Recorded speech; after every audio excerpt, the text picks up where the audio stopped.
Welcome to the cockpit. My name's Ryan, and I'll be your pilot tonight.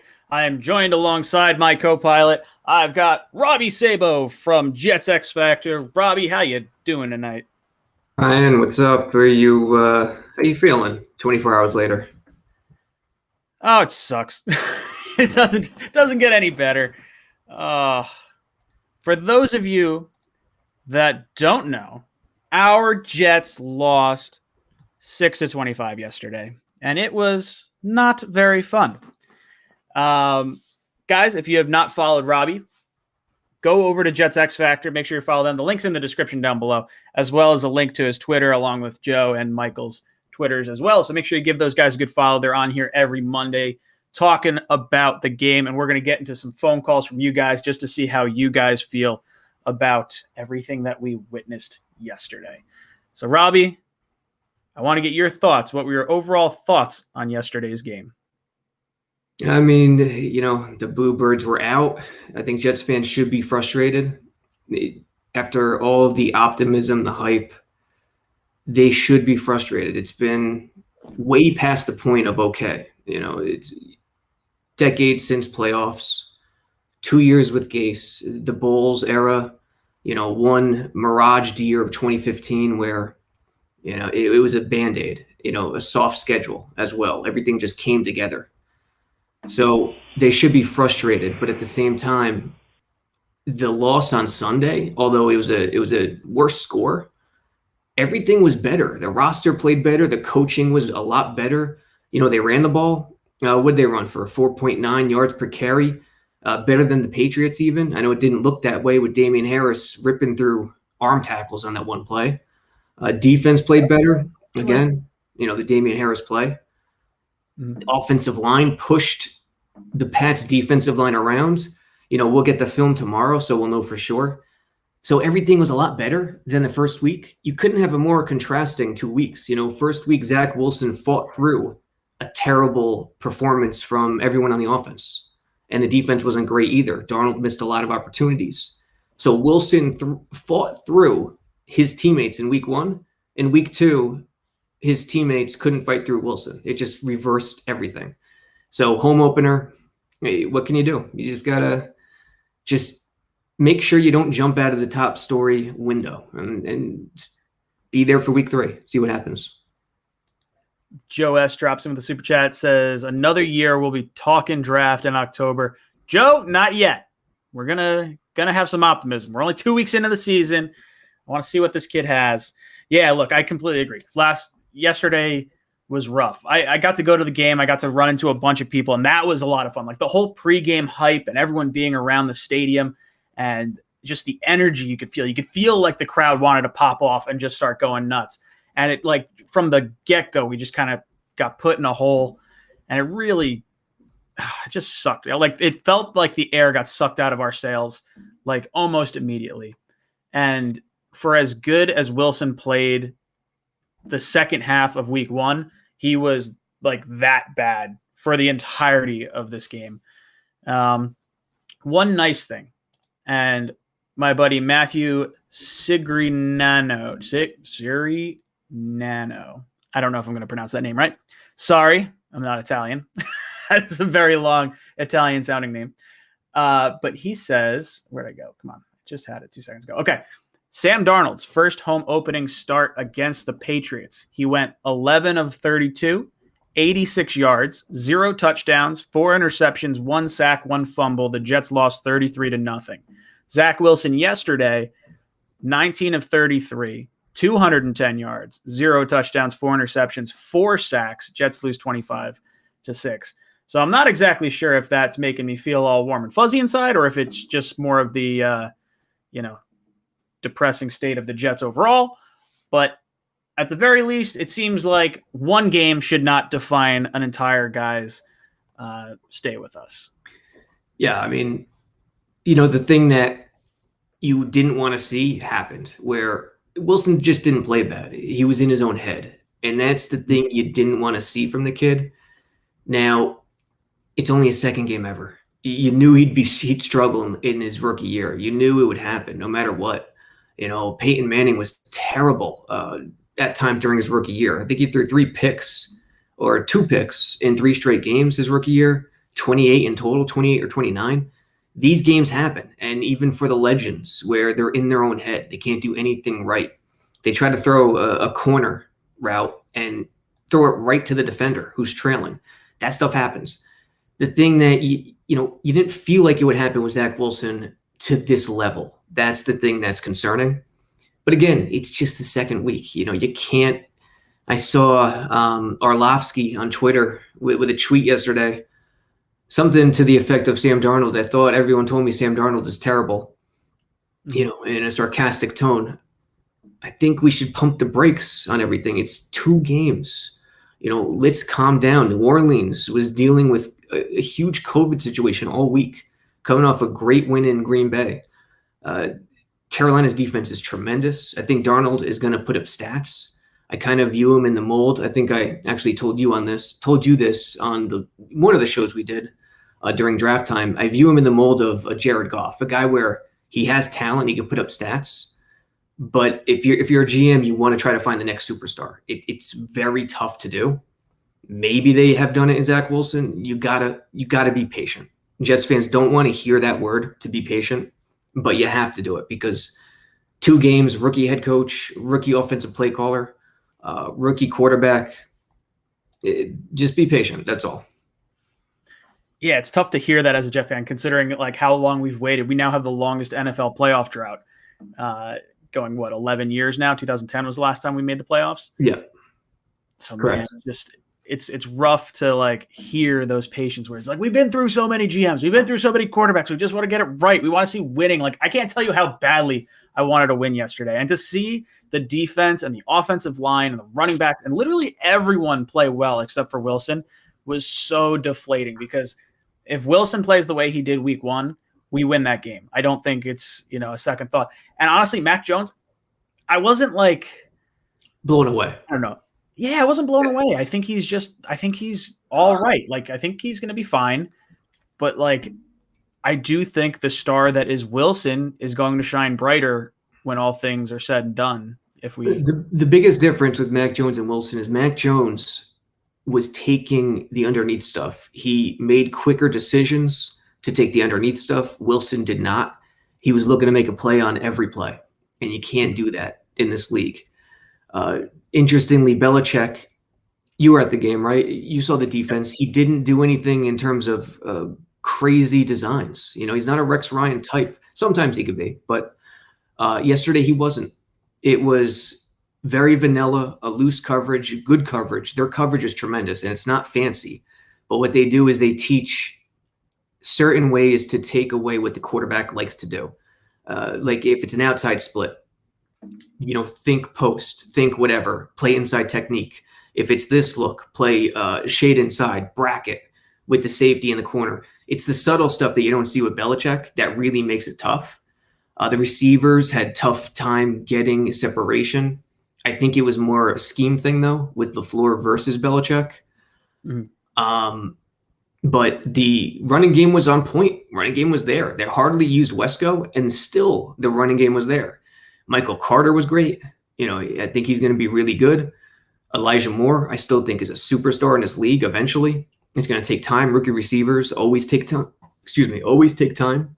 And Corey Davis, don't sour on Corey Davis yet. Corey Davis is a nice number 1A or number 1B receiver. So, and defensively too, with Saleh and Ulbrich. I thought the defense was terrible in week 1. I know the O-line was terrible. They bounced back in week 2. I thought the defense was terrible in week 1, but they were good this time around. You just can't be on the field that much and be given that field position and expect much more early on, as opposed to week 1 where they were vanilla and just rushed 4 and played a lot of vanilla coverages. Got burned by the Robby touchdown. That was who was the safety's name? I'm forgetting his name already. Who came in? Redwine. It was Redwine, yeah. Yep, Redwine. One of the worst. You can't be flat-footed with Robbie Anderson running at you. You got to give up the underneath stuff if that's happening, if he's running an over route. But against the Pats, they were very bend but don't break. They were doing a lot of stunts up front, not vanilla. A lot of stunts, a lot of slants, and even blitzing, which Saleh doesn't like to do often.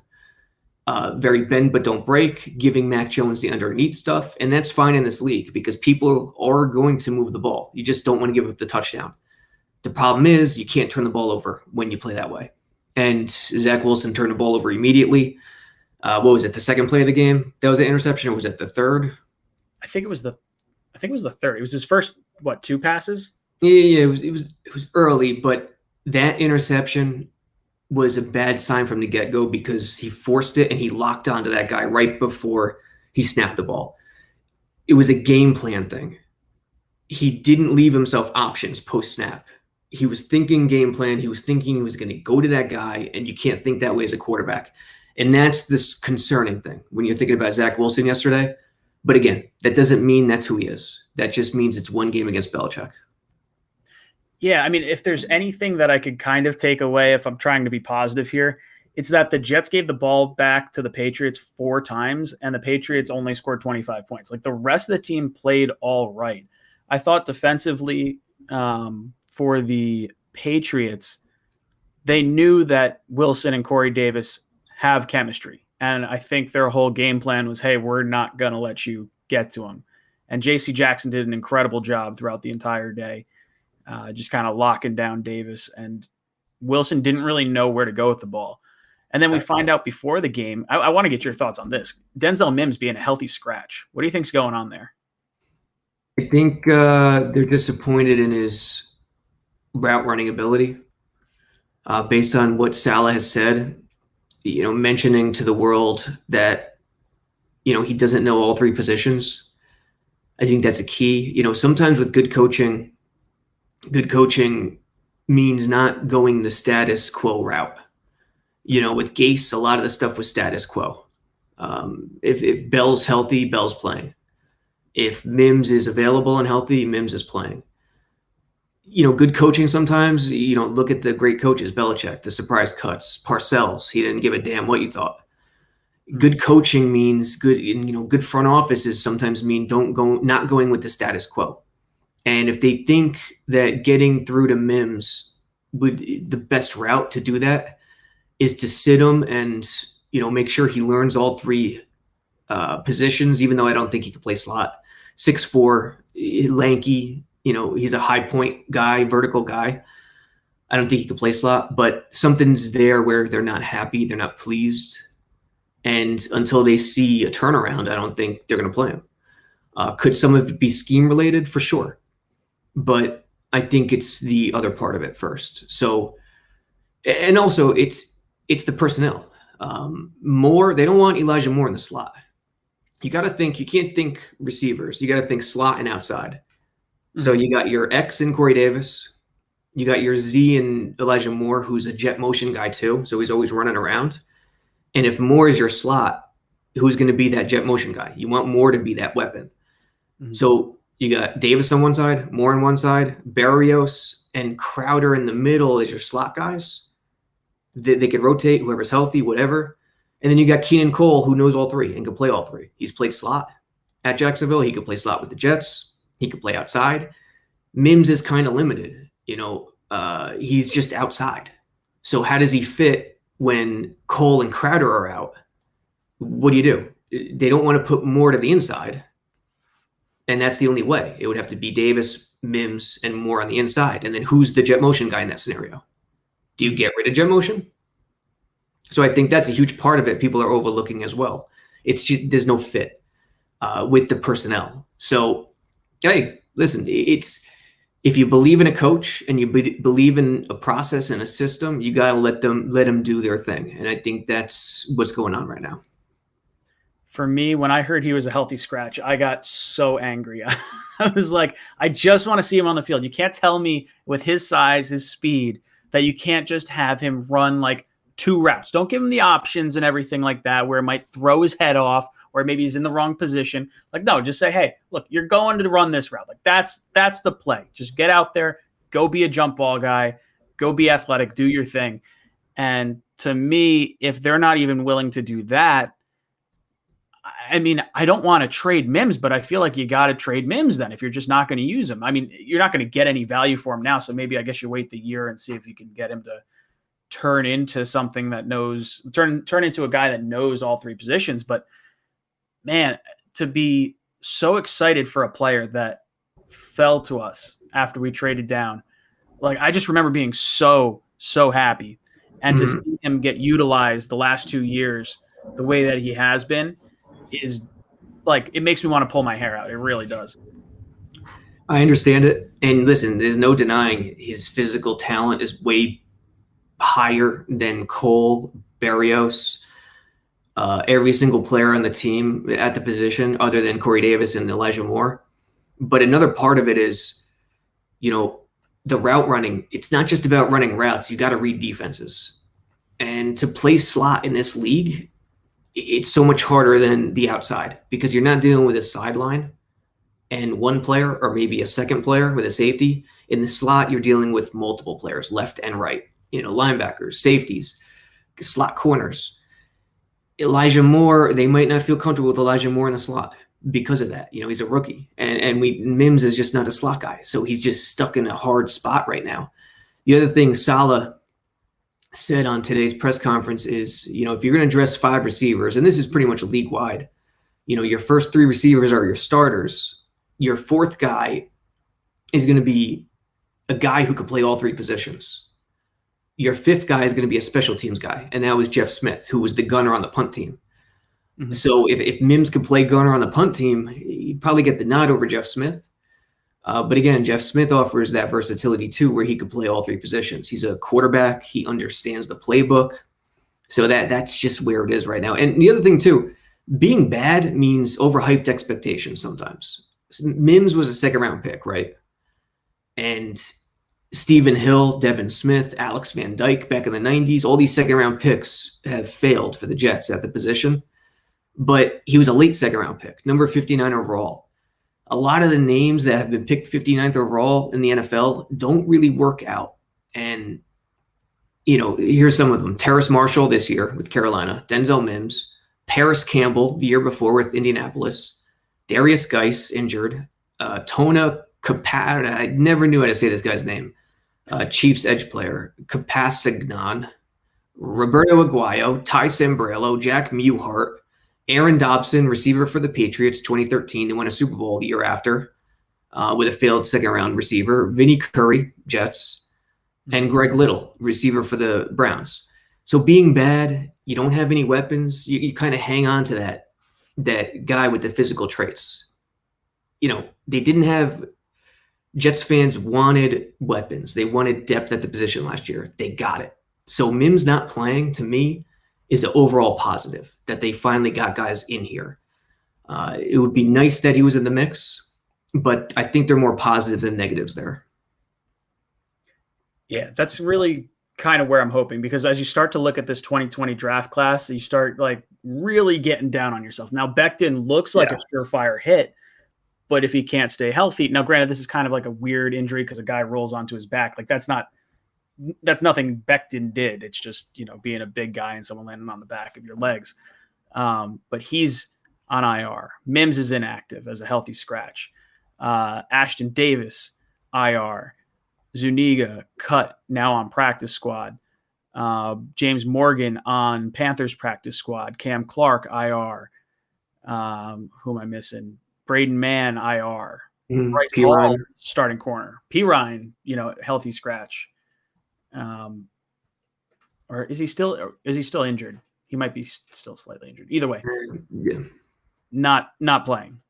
So of all the players we took last year, you're talking Bryce Hall is the guy that's being the most consistently available on the field, which is great. I mean, it's a position, an important position for sure.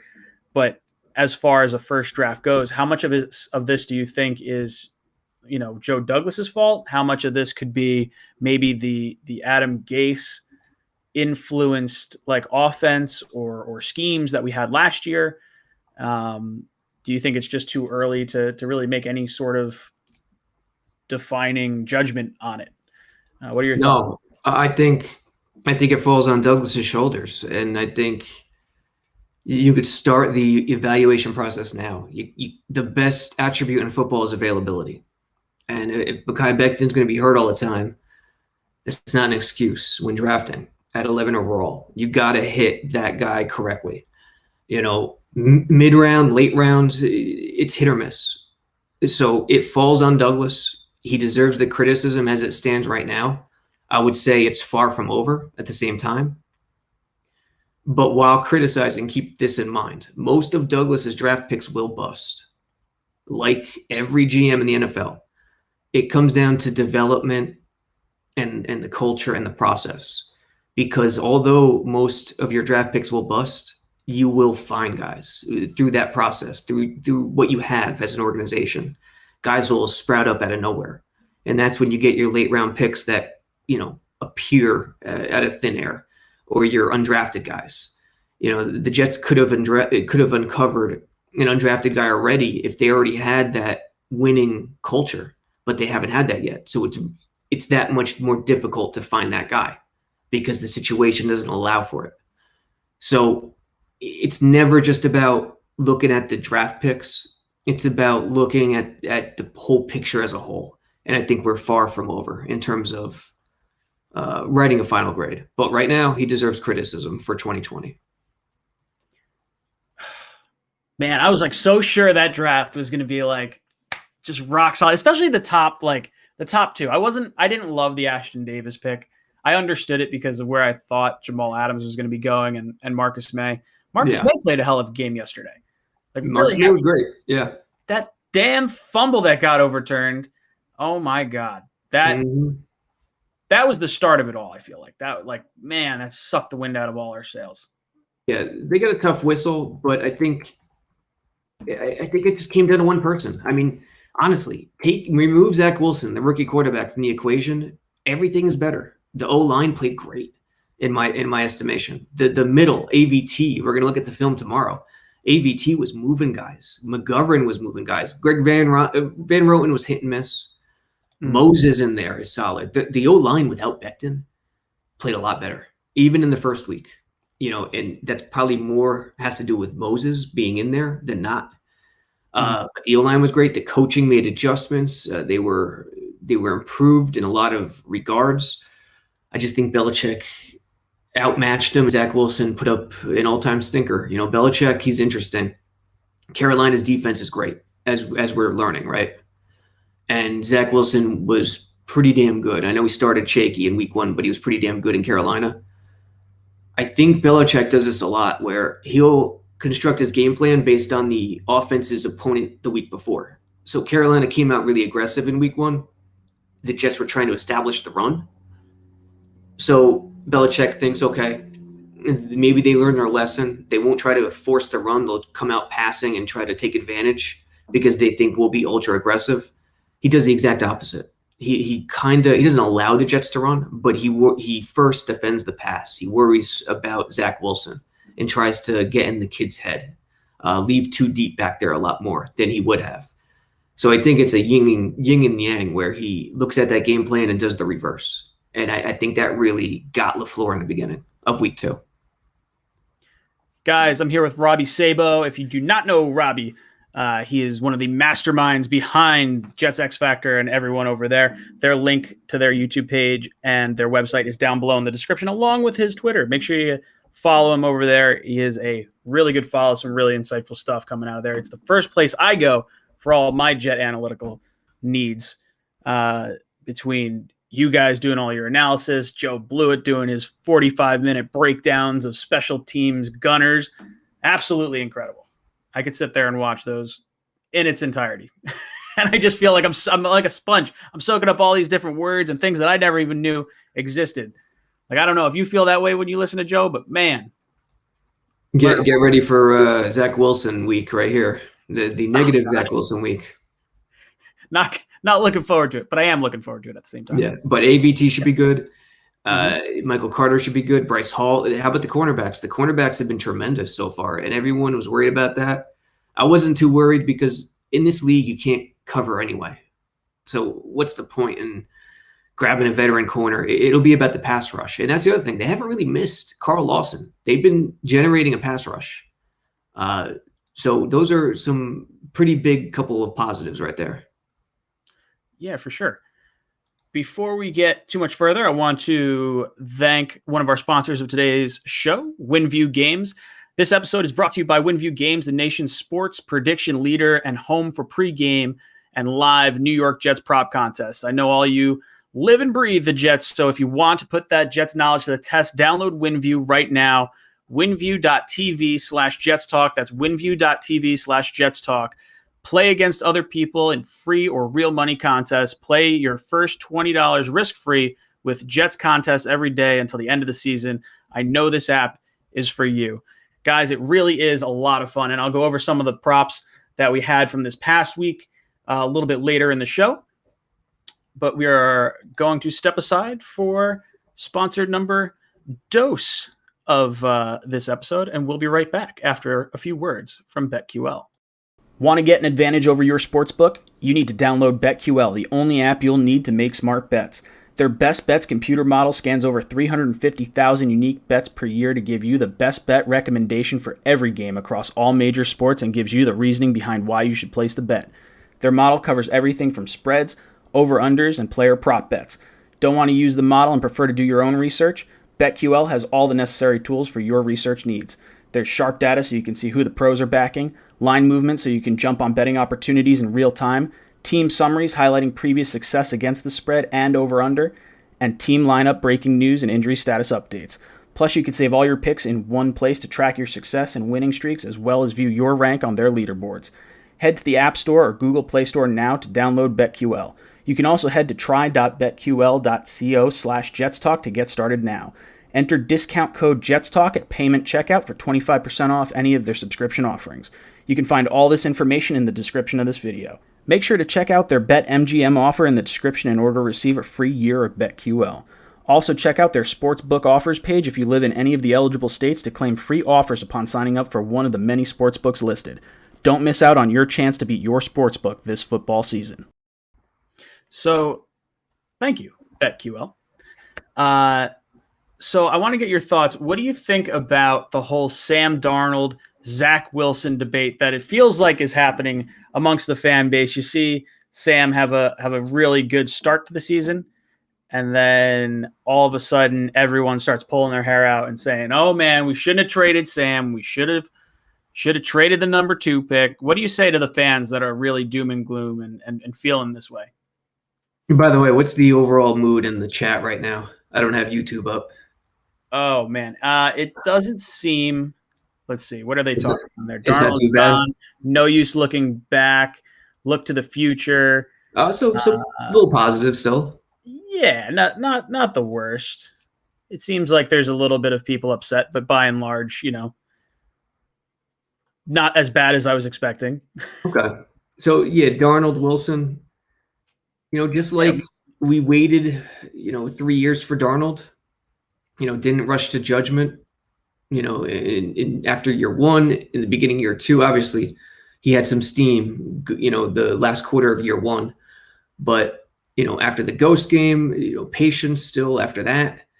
You got to do the same for Zach Wilson. I mean, it's a rookie quarterback. You got to do the same. I'm seeing Sam's box score. I haven't been able to watch the game yet, so I can't really comment too much. His box score numbers look pretty good. Again, the Saints were dealing with a lot with their COVID situation, offensive coaches missing the game. I know Sam was playing defense, but still, that's a lot for a locker room to deal with. And I think they got Houston in week 3 too. They got an easy opponent. I don't know if it's Houston or not, but an easy opponent in week 3. So he should have another good game in week 3. I would say just be patient. You gotta be patient. Wilson's going to cost a lot less money over the next 4 years. This draft class, even if 2020 isn't looking so hot right now, this draft class does look pretty damn good, especially based on the first eye test with what AVT did yesterday. Bryce Hall is turning into a really nice cornerback. So be patient. If a GM hits on 2-3 draft picks each year, that's a really good thing. Right now Carolina's hot. They got a team, it looks like, and they've also had a very easy schedule. I know New Orleans beat up on Green Bay, but again, that COVID situation is rough. The Jets and then Houston. Take your time. It's football. You can never rush to judgment after 2 games. See, I'm trying to rush to judgment and make myself feel a little bit better that the Jets only lost by a very small amount to Carolina last week. And now you're starting to take the wind out of my sails because no longer should I be caring about that. It's only week 2. I should be calmed down. Hey, it still counts, but you just don't go for the gusto, I guess. Don't write the final chapter like I see so often out there. Yeah, for sure. No, you can't write all this stuff down. And you got to think too, rookie head coach, rookie coordinators, rookie quarterback, 9 or 10 rookies starting across the board or first-time players starting. I think it's a lot of look at Trevor Lawrence. Trevor Lawrence has been, as bad or even worse than Wilson over the first 2 weeks. Probably worse because Wilson, that first week after a rough start, really turned it around. Jacksonville, it's a strange thing. When you're on a bad team, you're going to play badly at the quarterback position, especially if you're young. And Mac Jones, number 15. There were a lot of people making fun of Mac Jones on draft night. It's similar to Josh Allen with the Bills 3 years ago, and I just didn't understand why. But would I take Mac Jones over Zach Wilson? Hell no. But when you're on a better team, you're gonna play better, especially in the beginning. You gotta let it play out. Darnold put up a really good box score numbers with the Jets as well, and then stunk it up for 2 seasons. You remember the Green Bay game, 341 yards, 3 touchdowns, 0 picks, rating of 128.4 in his rookie year. Give it time. Got to give it time. I just want to see a win. How long has it been since we wanted a win and got a win? Like last year, we're rooting for losses the entire season outside of the first 2-3 weeks, whatever it was. And then we wind up winning those games at the end. And it hurt to win games. I want to feel good to win games again. And I feel like as a Jet fan, it's like you're talking 2 years, really long time. And then even when Sam went down at the beginning of 2019, it was just man, really the mono and he's going to miss a bunch of starts. And is he going to be the same after it because of what it does to your body? It just feels like we get kicked in the pants every year, nice and early. Mm-hmm. And we just can't root for nice things. I want nice things. I don't care. I don't care about the draft pick. I'm rooting for Seattle to lose as many games as possible. I'm rooting for us to win as many games as possible. I don't care if the season's lost and getting 6 wins knocks us out of a top 5 pick or whatever. I still want to see wins for this team because it's just been such a rough go about it the last few years. And if you don't start winning games, you kind of get in this weird loop of negativity, I feel like. Mm. Where do you kind of fall on the I think you probably want to win games too, I would think, right? Of course. Covering the team, I want to see, first and foremost, I just want to see good football. Week 1 was a party to me that they made it a 1-score game late. Mm-hmm. Zach Wilson throwing that anticipated outcut to Corey Davis for a touchdown where Davis hadn't even broken out yet. That's a party. That's the Millennium New Year's for the guys in the press box when they haven't seen good football. They just want to see good football first and foremost. And of course, everyone wants to see them do well. There's no question about that.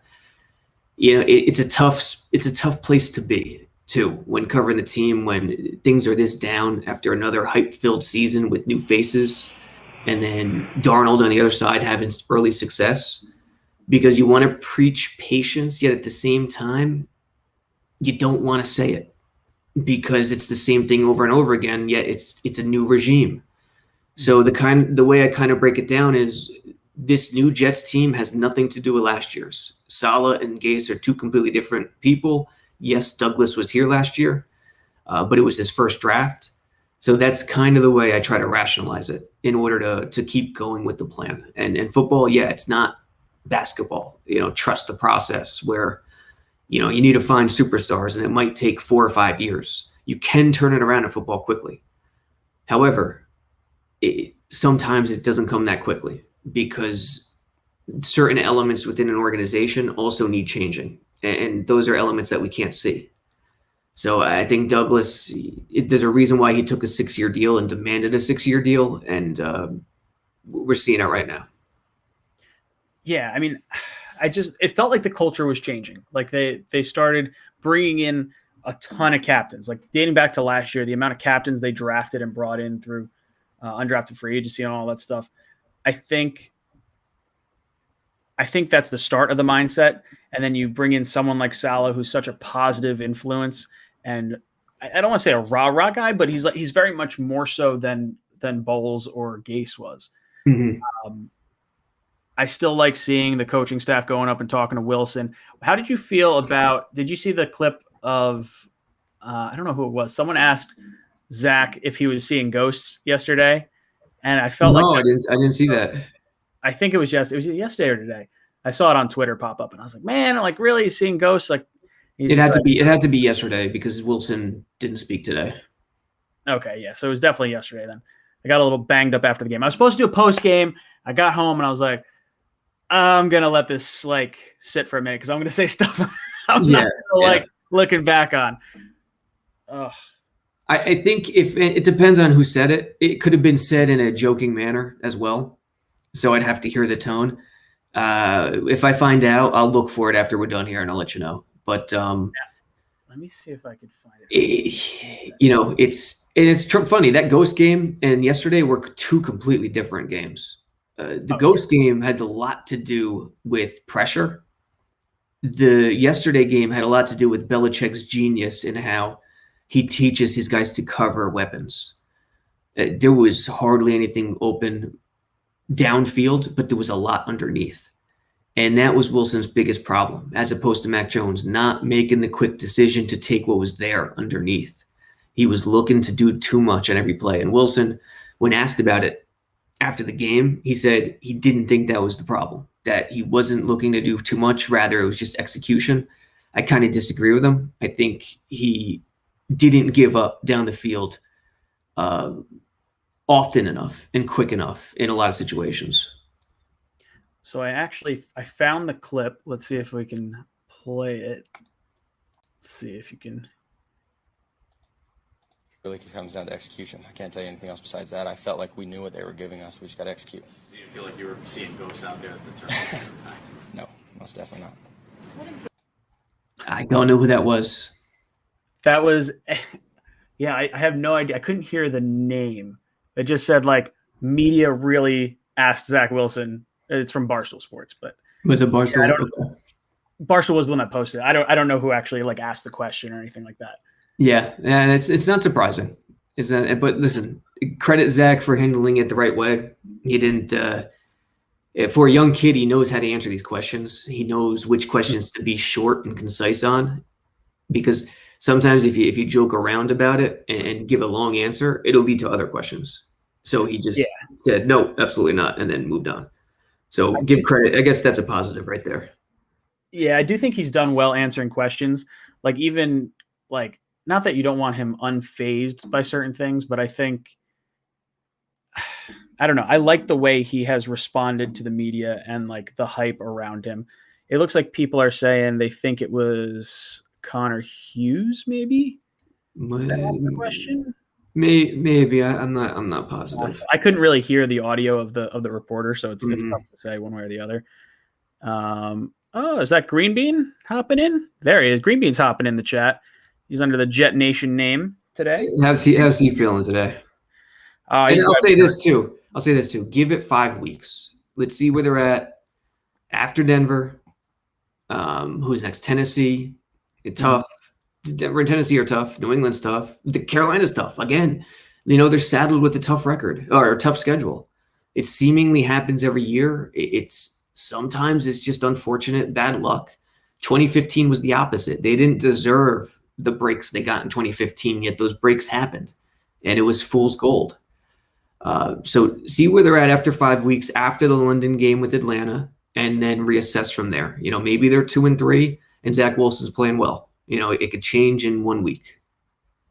Yeah, for me, it almost doesn't matter. Like, I want to see them win. But as long as I see Wilson playing well and it seems like things are starting to make sense in the areas that I felt like were weak, maybe are weak. Like, right now, if you had told me that the defense wouldn't have really been the reason for our 2 losses, I'd be pretty surprised. So I'm actually really happy with what we've gotten, especially out of the secondary. Not that they've necessarily needed to be tested. Like, I didn't feel, aside from the Robby play where they went deep, I felt like Carolina mainly beat up on us with McCaffrey. And then yesterday, it didn't feel like there was any need for Mac Jones to have to go down the field because we just kind of kept shooting ourselves in the foot. Right. So I'd like to get into a position where we can sort of see this secondary and get maybe, I don't know if it's more of an accurate grade, or do you think we have a semi-accurate feeling for them right now? How much of it do you think is based on maybe the rest of the team and the defense not needing to go against like a heavy pass, and how much of it is them actually playing well? A huge part of it is that Carolina took their foot off the gas pedal in the second half. They had a 2-possession lead. And then New England didn't go downfield because they were playing really relaxed, a really lag defense where it was bend but don't break. But at the same time, and that's going to even out over time, I think they might be middle of the pack in terms of coverage. Mm-hmm. But what's really encouraging is Michael Carter II is a stud. Michael Carter II is a stud slot corner. I think Guidry is really good too, and I think Bryce Hall is really good as well. So from an individual standpoint, they got guys, they got players. And if 2 of them become starters, those are cheap corners that are pretty good starters in the NFL, as opposed to bringing in a veteran who would demand that playing time, and then you never know what you have in the young kid. And then you're paying that veteran a lot more money, and then you can't use more money for free agency next year. So there's a method to that madness in that sense. And the end point is not right now. So 5 games. We got to give it 5 games. Usually I would say 4 games with the quarter.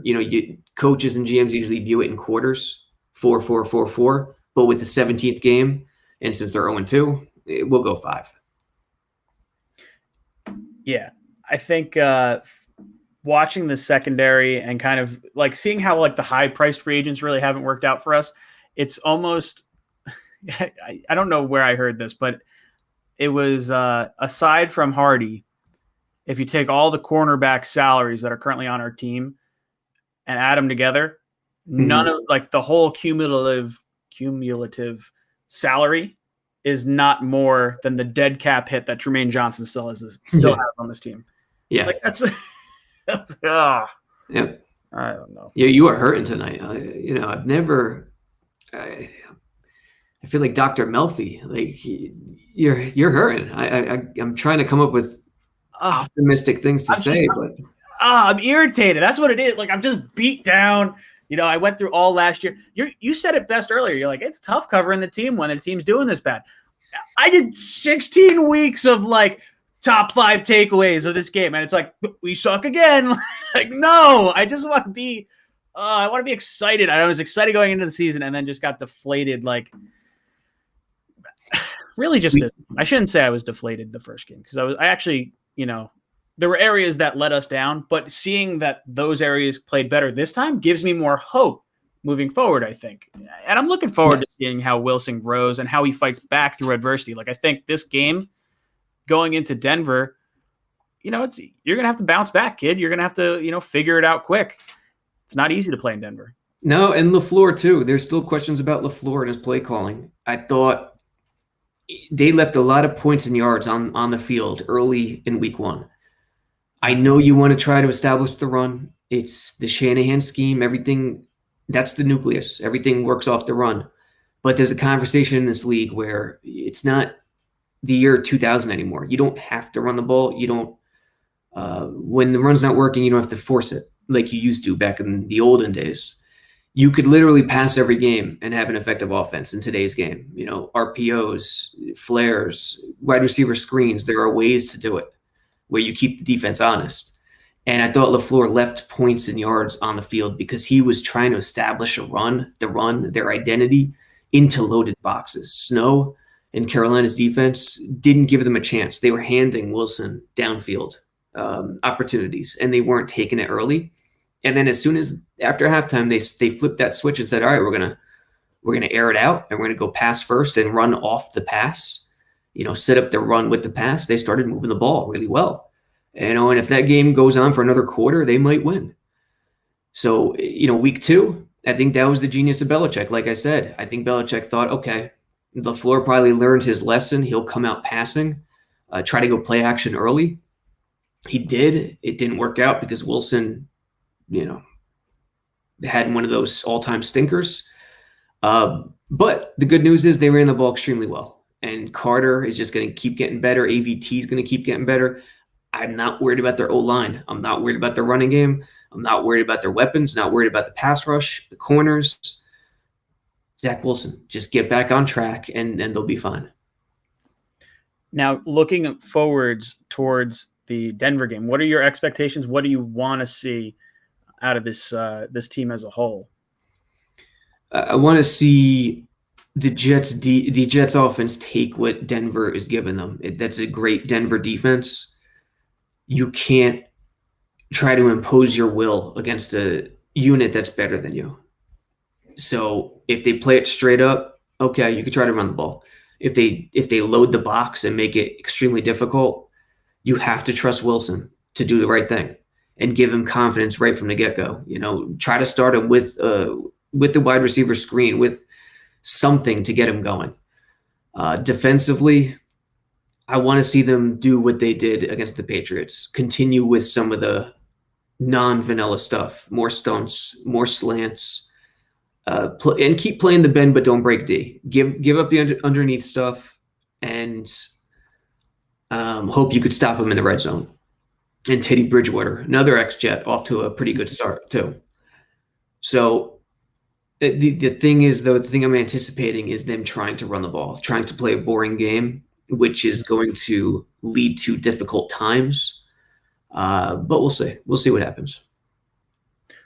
What do you feel about, or how do you feel about Quinnen Williams through 2 games? I feel like he's been pretty quiet for the most part, and spending a 3rd overall pick on a guy, you want to see him kind of wreak havoc. And maybe from my novice eye, watching it, it feels very pedestrian, the first 2 games we've gotten out of him. I haven't really watched him on film either. So me and you are in the same boat. He has not done much. He's coming back from that injury. The good news is they haven't had Quinnen be Quinnen. They haven't had Lawson. They haven't had Curry. And yet they're still sacking the quarterback. They're still generating pressure. Early against Carolina, they had some issues. But again, it was very vanilla. Once they adjusted, and that's another positive. This coaching staff adjusts on the fly, week to week. Once they adjusted, they started generating pressure. JFM has been pretty good. I think Huff has been solid, even though it hasn't been flashy. Foley's been good against the run again, in my view. So Q, you got to be disappointed. He's got to be better. Yeah, I can't wait. It sucks because I was really looking forward to seeing Carl Lawson this year and Vinny Curry, the 2 of them. I've wanted Curry on this team for like the last 3 years. So to finally get him and then to have this happen, and then Lawson especially, I feel like the win keeps getting taken out of myself. I've said that like friggin' 5 times this stream, and it's not good. But this is a therapy session for all involved. It really is. Yeah. Oh man, it's just being able to talk this out and like not feel as doom and gloom as I felt when I like maybe 6 o'clock last night. It was. I'm telling you though, there's still hope. Telling you, separate Wilson from everything that you evaluate, and everything is so much more improved from Carolina. Everything, just the quarterback. That's the only thing. So I know the results aren't there, but the improvement is there. It was just the quarterback who put up a stinker, and you hope it's a mirage. You hope it's just one of those games. 100%. Guys, I got Robby with us for about another 10 minutes or so. Robby, why don't you tell the guys out there where they could find you and what you are all about? What are you doing over at Jets X Factor? Yeah, we got me, Nania, Blewett, Vitor, a host of others doing film analytics. I cover the team. Just go to jetsxfactor.com and you can find everything from there. I love it. I love it. All their stuff is linked down below in the description. You'll find Robby's Twitter along with links to get over to Jets X Factor. Seriously, if you want some serious film breakdown and just all around knowledge of the team and football and the different nuances that you go into aside from just like the storyline things, really, really good read, really good listen, really good watch. Got everything. Did you see the latest thing, the Patriots social media team, what they released? No, what did they do? This is probably good for therapy. Confront the patient with his fear and his pain. They released a social media video of who's the guy, the Count Dracula guy, the Count from Sesame Street. Yeah, it's a video trolling Sam Darnold's 4 interceptions. Zach Wilson's. Oh, slip of the tongue. Yeah, Zach Wilson. So is it on their Twitter? Where is it? I want to see if I can find it. I think it's on their Twitter. Yeah, just look up Patriots. All right, let's see what we got. If Sam Darnold and Zach Wilson become interchangeable with interception, that's not good. That is a very sad thing to have to hear. Let's see. Let's build this off right. And Darnold's pick yesterday too was a strange one. Hold on, I got it right here. Let me just pull it up.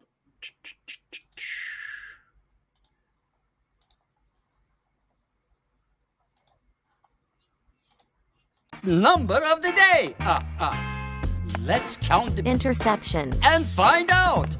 Intercepted on the play by J.C. Jackson. That's 1. Intercepted. Picked off by Adrian Phillips. 2 interceptions. Intercepted. Third of the day. J.C. Jackson. 3 fabulous interceptions.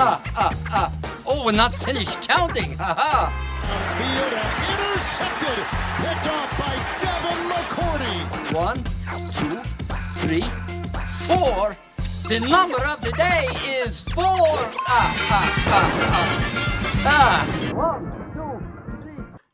2, 3. So what goes through your mind when you watch that? You know what? I don't know. If I want things to get better, we just have to play better. If we play better, all this stuff goes away. You don't have to worry about these stupid little meme things. I want to make fun of other teams. Like, do you remember watching games back in the day and you'd be able to you see they fly the jet over the screen and then there's like a cat running through a field and they shoot a missile down and it's like the Panthers and the cat explodes and they used to do all these things in the stadium and those were so much fun. Yeah. I feel like we haven't had the ability to have fun like that in so long. Yeah, and I'm chuckling and laughing. It's one of those you got to laugh to make yourself not cry things. So that's what that is, by the way. Well, I'm not thrilled that I saw that, but I am I don't know. It's better than some other things that I've run into. There's the memes and everything are just the already deciding and concluding, moving on from Darnold and drafting Wilson was a mistake. That's the stuff I can't take. I mean, that's the silly stuff, coming from anonymous social media accounts. It takes a lot of guts to give an opinion as an anonymous social media account. That's the stuff I can't take. Just let it play out. You could continue to believe it was a mistake. That's fine, but just let a nice sample size go, play itself out before you scream to the high heavens. Oh yeah. I mean, how many times have we seen that in the past where we're like, oh yeah, well, this person is going to be so bad. I can't believe we made this decision. And then it totally flips the script, offhand, I guess the opposite direction. I mean, everyone thought Robert Griffin III was a surefire Hall of Famer after his first and second year. didn't work out. Kaepernick too. Everyone thought Kaepernick was just going to be tremendous. There's so many different examples of guys who are can't miss or who are you don't think much of, and it turns out in a completely different way. So give it some time. I needed you to be here, to be this voice of reason, so I didn't lose my damn mind. Guys, I can't wait to get to your questions. So we're going to get to that point. Robby, anything else you want to tell the passengers out there in the cockpit before we say goodbye for the night? Jets fans, just patience. I know it sucks. You probably get a nervous twitch now every time you hear that word, but it's the right thing. It really is. And yeah, yesterday sucked. It's awful, but you got to give it time. This is new. This is the youngest team in the league. This is a new coach, new quarterback, new play caller, even a young GM on his second draft. So give it some time. I firmly believe Wilson is the right guy, and they know what they're doing. We'll see what it looks like after 5 weeks. Robby, thank you so much for hanging out with us tonight. I look forward to watching some of those film breakdowns and maybe talking myself off a cliff. I can't wait to see AVT breakdown. I'm really excited for that. If you have any dangerous thoughts, just give me a call. Absolutely. Robby, thank you so much. Guys, Robby Sabo, all you have to do is go down in the description. You'll find all his links down below. Seriously, a great follow and just a great dude overall. So thanks again, Robby. Boys and girls, it has been a long last day and a half. And I'm going to throw the number up on the screen. I want to hear your thoughts on everything Jet related. Let me hear the good, the bad, and the ugly. How are you feeling after yesterday's loss? Help me come to grips with what happened. What did I have to see? What did you see from watching the game? What were you upset with? Were you happy with anything? Let me know. All right, who we got on the line? From Peter. Peter, what's good, dude? Welcome to the cockpit. What's up, man? How you doing? Dude, I'm just trying to hang in there. After everything we had to watch yesterday, and after all the build-up to get that type of performance from our number 2 pick was just super sour for me. How you feeling? Tell me about it, man. We was all there, and we witnessed it in person. And it hurt like hell just to know the fact that, we can't even blame the O-line this time. No, yeah, the whole team played pretty well with the exception of one major faction. One major faction it is, man. I just don't know. I understand that, yes, that is a rookie. We get that. But 4 interceptions, really? Yeah, you want to hope that he would make better decisions, especially because some of them were just, really not good. That last one, not even close. Really not a good interception. Really, I would say 3 of them were real bad. One maybe, not so bad. It was just more of a little bit of an overthrow on Corey Davis, although I thought he had the opportunity to go a little bit shorter. If he wasn't playing hero ball, I think he walks away with maybe, an interception, 2 interceptions maybe. I don't think he has the 4. I think it's him trying to force the ball down the field and being the guy. And I don't know if maybe this is where he felt the speed of the defense more in the secondary. I don't know. It's not what I expected after seeing his his college career, 3 interceptions last year. Now, granted, clearly different skill levels, but it's just frustrating nonetheless. It's not like he was a turnover prone guy. And there was also times too where not only did he have some wide receivers open, but there was also times where he could have scrambled by himself to get at least 6 or 7 yards. Yeah, I don't know why he's afraid to run the ball. If it's a hey, I might get hit kind of a thing, or if he just trusts his arm so much, because he's got some wheels. He can pick up. If you can pick up 4 or 5 yards, go for it, dude. Just don't take a big shot. I don't want to see you getting hit. I guess I'd much rather him throw the ball and stay healthy than run and possibly get taken out of the game. But take what the defense is giving you, dude. Exactly, Ryan. It's just crazy, man. Yeah. What do you want to see out of the Denver game? What would make you feel better as a Jet fan, aside from just a blowout win, whatever? Is there something more than maybe another thing that you'd like to see coming out of the Denver game? Well, first thing I would have to say is, one, better decision making. If you know you don't have a receiver open, just throw away the ball. That's it. Mm-hmm. And then you have another opportunity to start all over, And I just hope the O-line can continue to protect them, because they didn't do too bad this week. And I just hope they can go in with that same momentum this week. Yeah, I really feel like if we can have the running game and the offensive line working the way they did yesterday, and then just have Wilson learn from his mistakes, I think there's opportunity to really see a better team. Like if the defense, the offensive line, the receivers, if everyone kind of plays the way they did yesterday, with Wilson having a good game, we're going to win more games than I think maybe initially thought. Now, granted, the games that I thought could have been winnable were definitely the Panthers and an early season Patriots game. So to lose those two, not the best. And honestly, I could say this too, going into that game too, I hope the defense could play just the way they did yesterday, because Robert Saleh already shows that he's got the ability to turn a nobody into somebody. Yeah, I've really been impressed with the level of which we've seen from our defense. Like I still think I'm going to hold my breath a little bit because we haven't really seen them get overly tested. Carolina didn't really have to push the ball too far downfield. You didn't have to see too much from the Patriots. You just kind of had to run clock out in both those games kind of in the second half. But I am pleasantly surprised with what we've gotten out of our defense so far this season.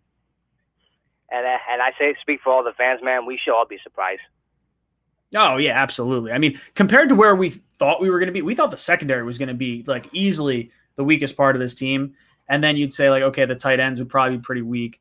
But by and large, the weapons really haven't been much of an issue, and the cornerbacks have played surprisingly well. So that is a nod to coaching for sure, 100%. Especially that young kid, Brandon Echols. Oh, yeah. Echols, MC2, Hall, all the young corners are playing well. It's really nice to kind of see this. It sure is, man. Can you remember the last time we had a decent defense like that can actually hold their ground? Actually hold their ground? I mean, I feel like we're going back to that first year. I don't know what we were ranked defensively that first year when Revis came back in, 2015, I guess. With was Revis on that team? Revis was on that team, I think, right? Yeah, he was. That's when he came back. That was the first year. It was him, Crow. We blew a bunch of money on defense. It was $100 million on we got Buster Screen. It was all these different corners. That was probably the last time I felt like we had a good defense. And then it just kind of, they got old and kind of fell apart. I don't know. I'm not sure what to make of it. Peter, I love you, brother. I'm going to get some more callers. No problem, man. Thanks for having me. Yeah, of course. Boom! You have been ejected from the cockpit. Before we get into another call, I want to bring up some of the props from WinView this past week. We went over it a little bit the day before, the Saturday. No, Friday. Words. The Friday before the game. And if you don't know what WinView is, it's a really fun way to kind of have all these different prop questions and kind of see how much you know about your team. It's funny because when we were doing this, I listed which team records the most time in possession. I had the poll question as yes or no. WinView wound up doing the same thing, so there was a no result for that. They didn't have New England or the Jets. Any player records 2 or more receiving touchdowns in a game. Let's see. Let's show it. Bam. Answer. We said it was no. That was correct. New England more total passing yards than the Jets. I said no. That was correct.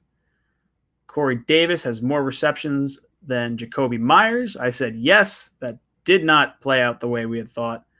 Either team makes 3 or more field goals in a game. I said yes. That did work out. It's not the way I thought it was going to work out, but it worked out. Which is weird to say because I said yes, but it's not I thought the Jets would be the ones getting it. At least 3 different Jets players record a sack. I said no. I was wrong there. Any New England player records 2 or more rushing touchdowns. I said no. That was correct. Mac Jones or Zach Wilson records 3 or more passing touchdowns in the game. We all said no. That was correct. Both teams combined to score 41 or more points. All of us said no. Not all of us, but most of us said no. And then who wins the game? I said the New York Jets. Clearly not correct there. So those were the props from last week. We're going to go over some props next at the end of this week for next week's game. And if you want to play along, there's going to be a link in the description for that as well. It's a lot of fun to kind of do that throughout the game. Let's get back to some more calls. Guys, the number is listed on the screen. All you have to do is dial 973-506-8487. If I don't get you on the phone, or if you hear a busy signal or it goes to voicemail, just keep calling. It just means I'm on the phone with someone else, or that there's a lot of people calling in at the same time. And it just takes a little bit of time to hop on. Who we got? Call from Joe. Joe, what's up, brother? How you doing today? Hey, what's up, Ryan? How you doing? I'm trying to hang in there. I'm really I was feeling so high before the game yesterday, and now I get to I don't want to even say halfway through the game, but basically I was feeling so ticked off from 4 o'clock on. I didn't even do my post game. I was like, I can't do this. I was like, I'm going to say something stupid. I'm just going to rant. I was like, I can't do it. I got to let my mind get clear, take a night, and then come back today and talk to you guys. So I'm not feeling great. I couldn't sleep last night. You want to know why? Dude, Because I felt the same way. We're knocking Zach Wilson like crazy. I mean, this kid's only 21 years old. This is his second game in the league. They're already saying, you got to go on Bleacher Report. Man, they're saying he's a bust, and that's the bottom line. You got Keyshawn Johnson saying some really bad things about him. Dan Orlovsky now is kind of turning on him somewhat. It's just not good. I mean, listen, bottom line is Mike LaFleur had no game plan. They didn't stick with, a simple kind of approach to ease his transition into the NFL. Mike LaFleur wants to go straight forward down the field and have big plays rather than like the way Bill Belichick did with Mac Jones, throw short passes, maybe in the slot, build up a rhythm, build this kid's confidence up, and then maybe he'll take some risks. Yeah, I hope so. I hope that's kind of where they decide to go with this overall, because it really sucks when you're dealing with confidence in a quarterback. I felt like his confidence was there week 1, even though he was getting blasted every single play. And then I feel like he almost had too much confidence and he's trusting his arm too much and he's not taking what the defense gives him. I think that was really, really frustrating. It's kind of like he wants to be like Pat Mahomes. He's got to focus, Zach. I think Robert Saleh is going to put a little bit of a fire up under these guys' asses a little bit.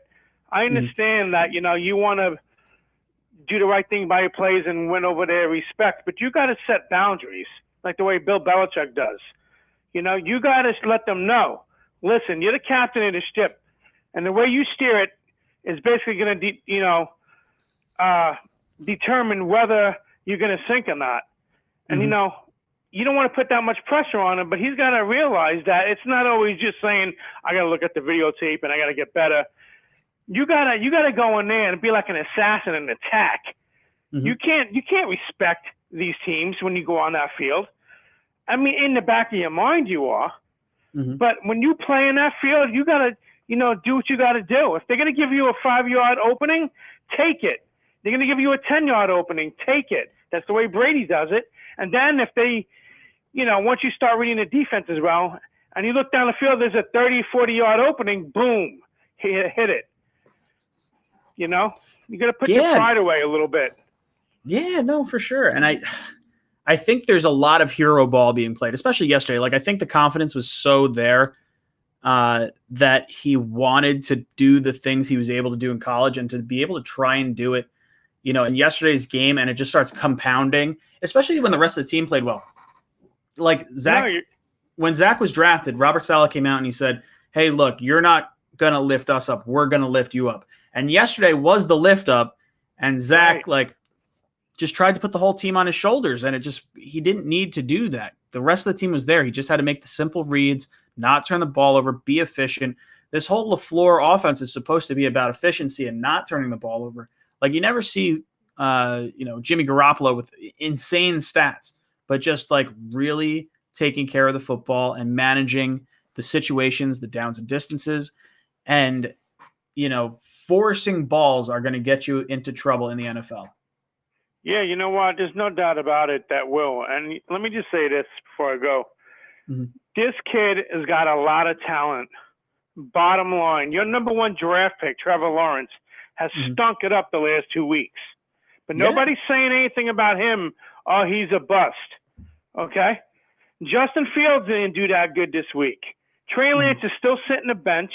The only one who's done good out of all the rookie quarterbacks is Mac Jones, because he's in a great system with a Hall of Fame coach. People say he's the best ever. I think he's in the top 3 myself. Okay? And he's won 7 Super Bowls. He has a system that works. If Zach Wilson was in that system, I guarantee he'd be rocking and rolling as well. These are rookie. Bottom line is he's on an organization that's trying to be built. With a guy who only has 2 years as a general manager under his wing. He got a rookie head coach, a rookie offensive coordinator, and he's a rookie himself. What do they expect? Aaron Rodgers? I mean, people got to wake up, man. These young millennials that follow football, they don't know nothing. I mean, Rich Gannon sucked for years, and he went on to have 4 Pro Bowls and an MVP season. Yeah, I mean, well, that's just it. Like, I feel like people are not patient anymore because you have that rookie contract and you have to try and take advantage of it. Like, it wasn't that long ago when rookies were getting paid a ton of money and you didn't really know what you had in your quarterback until like year 4. Now you get a little bit of that taste of success in Watson, in Mahomes, in Josh Allen year 3, in Lamar Jackson year 1. Like, all these different guys are having success so early that it spoils the rest of the batch, and you kind of like move on from those guys almost too fast. Now, part of that is because the rookie 5th year option is so drastic, but I don't know. It feels like there needs to be a balance between wanting to see success early in a rookie's career and taking advantage of the rookie contract, and also allowing a young kid that's getting into a league that's a lot faster than where he played in college and letting him get acclimated. No, absolutely. The bottom line is I have faith in the way everything is going. And the way the Jets are doing it, I have enough faith that they will recover from their mistakes, adjust, and eventually, not this year, but eventually, maybe next year, or maybe the year after, they're going to start winning games, and they will make the playoffs. But the bottom line is there's growing pains. Elijah Moore, he's another one. He's really a slot receiver, okay? And that's another thing. I don't know why Denzel Mims is not being used. This guy's 6 foot, what is he, 3 or 4? He runs a 4.3. They don't got nobody that runs down the field fast besides Corey Davis. All their receivers, Braxton Berrios, Corey Davis, him, all slot receivers. Dude, I don't understand why they're not using Mims. Like I know Robby was saying that, he needs to know all these different positions and whatnot. But like, if Mims does some things really well, like, do that. Like, put him on the field. Get your most athletic guys on the field, the guys that can make plays.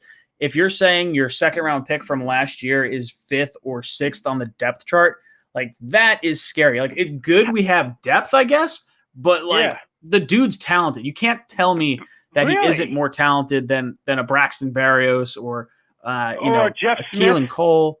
Jeff Smith, especially. Like, I like Jeff Smith. I like the speed. I like the gadget-y-ness of him. But I really want to see Mims out there, and I think I want to see him build chemistry with Wilson. And it feels like that just isn't going to happen. And for me, it feels like he's headed towards the trade block. Yeah, and I don't understand why. It doesn't make any sense. But Ryan, let me let you go, and I don't want to hug up all the time, but you have a great night. We'll recover. Trust me. Zach Wilson will have the last laugh when it's all said and done. Oh, dude, I have my fingers crossed, and I love the optimism, and I love the call. That was a great call, dude. Thank you. Take care. Take it easy, Joe. Always a good call. Always a good call. Absolutely fantastic. Call from Jeremy from Sacramento. Jeremy from Sacramento. How you doing tonight? Hey, man. What's going on, Ryan? I'm trying to hang in there. How you feeling after yesterday's stinker? I'm starting to recover a little bit. You know, it was hard to watch, man, because, you know, the one thing I was saying is that we're going to go through these growing pains and lose. Like, I can accept the losses, but, man, let Zach look good and, you know, play well. And to see, like, the turnaround from the Carolina game where he's, like, the reason we're losing, that was hard. That was hard. Yeah, that's exactly where I'm at. It's like if there had to be a loss, I'd rather the loss be on, like, deficiencies on defense or missing out on, like, our pass rushers that are hurt. Or like, okay, maybe Becton's out and now the line doesn't look great. But like literally every other part of this team looked, you know, at least average to good. And it was really the rookie quarterback that you want to see play well just really pooped the bed, and it wasn't a lot of fun. Yeah, because I mean he's the future, and that's the thing you don't want to worry about. Like if anything this year, you just want to walk out knowing you have your quarterback. And I'm not losing faith over one game. I mean, he's still my guy, and I believe in him. But it took a little bit of a hit. Like that chopped me down a little bit. Yeah, dude, I like between watching, like, I don't know, I felt so amped up pregame. Like me, Green Bean, O'Leary, we're walking around the parking lot, we're talking to people, we're getting all amped up, fired up, and then the whole like fumble that wasn't a fumble happened, and then the interceptions, and it felt like the crowd was ready to explode after 2 years of not being in the stadium, and to have the game go that way. Like, I don't even remember really having a really good Jets chant, like, at all yesterday. Like, aside from, like, the ones in the parking lot. And what was frustrating is that it felt like, after the first two drives, had this running game going. It was like, okay, when are we going to go to that team? When are we going to go to that? Okay, let's keep running the ball, force them to have to stop it, then do those play actions the way we thought it was going to be. And like, we never seemed to get there or go there. It was so frustrating.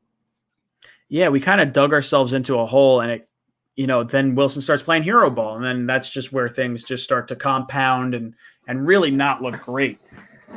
I don't know. I'm still hopeful for what we get out of Wilson, and I'm looking forward to seeing how he responds to the Denver game coming up this week. And I just want to see competent play. If you could give me like 75% of what we got the second half of the first week of the season with a continued good all-around team performance that we saw, like, I still want to be able to run the ball. I think if you run the ball and you can generate play action, I think you have a really good shot at winning. You just can't turn the ball over 4 times. There's certain teams that can like maybe hang around with that, but the Jets turning the ball over 4 times after having the second pick last year, we're just not that kind of team. We don't have the firepower. We don't have that type of ability to overcome those types of deficits. Yeah, just imagine that we get that second half Zach Wilson from game 1. I mean, I thought he did fine in the first half too. He just had no pass protection. Sure. But let's say we get the Zach Wilson from week 1, and you combine that with a continually improving offensive line and the defense, and then, the defense was stepping up and putting pressure. How about just putting it together, those two elements, right? We get good Zach Wilson, and we get the really strong performance from the rest of the team all in 1 week. That's the team I want to see play. Yeah, well, that's just it. That's what's given me a lot of hope, more so than anything else. Like the loss sucks, and Wilson playing that poorly sucks, but the rest of the team looking way better than they did week 1 was very encouraging, and it makes me feel like if Wilson can get it together and the team can play like that, we're going to win a lot more games than people sort of expected. Like, if you were thinking 4 or 5 wins, maybe that's an extra game or 2 that the Jets kind of sneak away. Again, I'll say I thought the Panthers and the first game of the Patriots were going to be a little bit more in winnable mode for us. So we're going to have some tough games coming up. We're going to have some very winnable games. I'm not like overly frightened about the Dolphins by any stretch of the imagination. I think their victory against the Patriots last week, for instance, was more so the Patriots losing the game than the Dolphins winning the game. And then they get stomped by Buffalo yesterday. So I think the Jets are going to have some opportunities to win some games here in this season. Absolutely, and I think the Wilson talent is still there. So I think he's the kind of guy that puts us in a situation where we can win any game if he plays well enough and they give him the pass protection. And I think Saleh is proving, man, he's magical with coaching of defensive players. And also, we didn't talk about, I don't think we talked about the fact that C.J. Mosley came back really strong, right? It was scary after that first week. It's like, is he going to be the same guy? That is a great point. I mean, what we're getting out of CJ after missing basically 2 years of football is nothing short of, I don't want to say fascinating. Maybe fascinating isn't the right word, but I'm really happy with what we're getting out of him. I really was not expecting a whole lot this year. I think my expectations of him dropped a lot because of the 2 years off and because of kind of how we saw Bell after a year off. I was like, oh, great. CJ, new scheme, new everything. He dropped weight, which means he should be faster, but is he going to be the same player? And he's looked every bit as advertised. I've definitely enjoyed watching him play, and I think he's definitely the leader on this defense. You hear him talk after games, in different press conferences, and he says the right things. And I do hope the Jets decide to hang on to him longer term. I mean, I don't want to say longer term, but at least like beyond this year, because there was a feeling for me that I thought he might not make it beyond this year due to his cap hit and the way that the way that Douglas would want to be spending his money. But if he continues to do this and be the leader that you've wanted him to be, I don't see how you don't at least try to bring him back next year, especially if you're not really cap strapped. Yeah, I felt the same way about Marcus May too. I said we got to find a way to extend him too. Like I want these guys to be part of the turnaround, part of the next 3 to 4 years. Yeah, I agree. I loved what we got out of Marcus May. For me, what sucks the most is either you franchise tag May again, or you're going to have to cave to some of his demands, because from reports, it said they offered him 20% less than what the franchise tag was. And if the franchise tag is $10 million, you're talking $8 million. I think there's going to be some hurt feelings there. And I think you're probably going to have to franchise tag him in order to kind of keep him around. Which is a bummer because he was really critical yesterday in some of the good things that we did. Yeah, no, absolutely. Marcus May, for like all the grief and everything that we went through with the Jamal Adams stuff, May has been a friggin' rock for this defense, and he has done nothing but just ball out like year after year and make really good plays. And I would be disappointed if we allowed that to walk away. Now, if he's asking for some insane amount and he's looking for Buda Baker money, who was picked just ahead of him, okay, fine. You know what? You have to let him walk at that point, or you tag him and let him walk after next year. But man, I have really enjoyed watching Marcus May play, more than just this year, but this year especially. Yeah, no, absolutely. He was great yesterday. We were saying that every time he did something, and some of the things he did, I was like, oh my God, we can't let this guy walk away. Oh man, the strip that I thought was a fumble, and all of us thought it was a fumble, and to not get it is just, I just feel hurts. like we've been robbed. Yeah, right. Like they just took our candy. That's what happened. Yeah, I don't know. Yeah, no, brother, I'm gonna get some more callers. Painful. Thank you so much for calling in, brother. All right, thanks for the time. I appreciate it, man. Boom, great call. Wow, I love when these calls come in a lot faster. Hey, what's good, dude? Welcome to the cockpit. Hey, how's it going?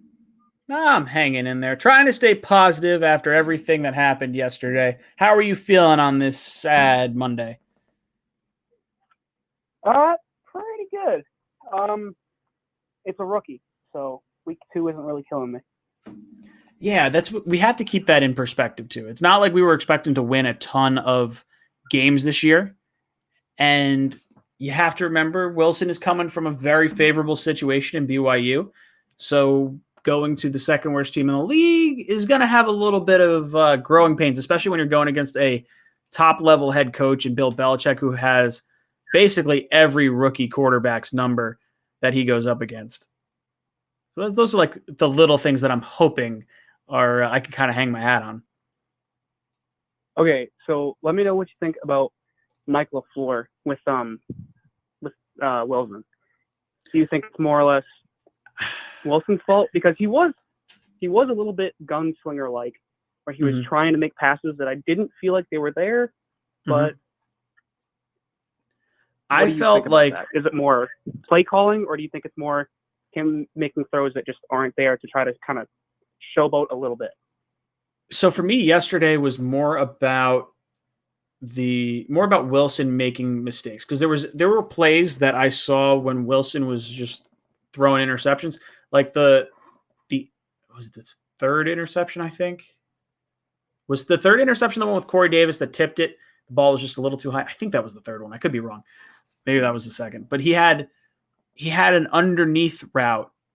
Well, it could have been Croft, maybe. I think it was a tight end coming across the same direction that I thought he could have thrown to. He wouldn't have gotten as many yards. He would have gotten maybe 5-6 yards. But taking that type of check down would have been the right play. I think they ran the ball effectively yesterday. I would say with LaFleur, I was more frustrated week 1 because of the way he handled the blitzing and the stunts that Carolina was throwing at him. I think you could have benefited from throwing a few screens. I liked, for the most part, what we got. Sorry, long day. For the most part, I liked what I got out of LaFleur yesterday. I think there's definitely room for improvement. I'm not going to say it was like a great called game, but I liked more what I saw yesterday than what we saw week 1. I thought week 1 was more because LaFleur was calling a bad game than yesterday. Yesterday, it's hard for me to put blame on anyone other than Zach Wilson. Like Zach crippled us. Yeah.